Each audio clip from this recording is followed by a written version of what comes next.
Hello friends, how are you? I hope you all are doing well. Welcome back to my new study routine. তো চলো আমার গতকালের study রুটিনটা তোমাদের সঙ্গে শেয়ার করা যাক।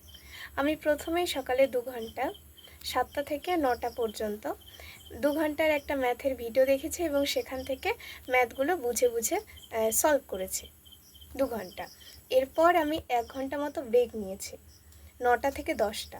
তারপর 1.5 ঘন্টা 10টা থেকে 11:30টা পর্যন্ত আমি ব্ল্যাক বুক থেকে কয়েকটা one word substitution, idioms, synonym, antonym এগুলো পড়েছি, রিভিশন করেছি, সাথে নামতা, স্কয়ার রুট, কিউব রুট এগুলোও দেখেছি, আর ম্যাথের কয়েকটা সূত্র দেখেছি।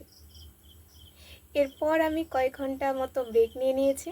তারপর একেবারে রাত্রেবেলা আমি বাংলা ব্যাকরণ থেকে কারক আর বিভক্তির একটা ভিডিও থেকে দেখে সেগুলো খাতায় নোট করেছি, আর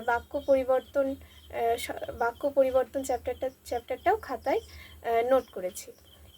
এরপর আমি 1 ঘন্টা পঞ্চায়েত রিলেটেড যে জিকেগুলো রয়েছে সেগুলো কয়েকটা খাতায় নোট করে পড়েছি, আর ভারতের বিভিন্ন নদীর প্রকল্প, বিভিন্ন বাঁধ এগুলো সম্পর্কে কয়েকটা জিকে খাতায় নোট করেছি।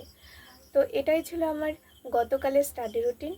তোমাদের যদি ভিডিওটা ভালো লাগে অবশ্যই একটা লাইক করে দিও, চ্যানেলটাকে সাবস্ক্রাইব করে আমার পাশে থেকো।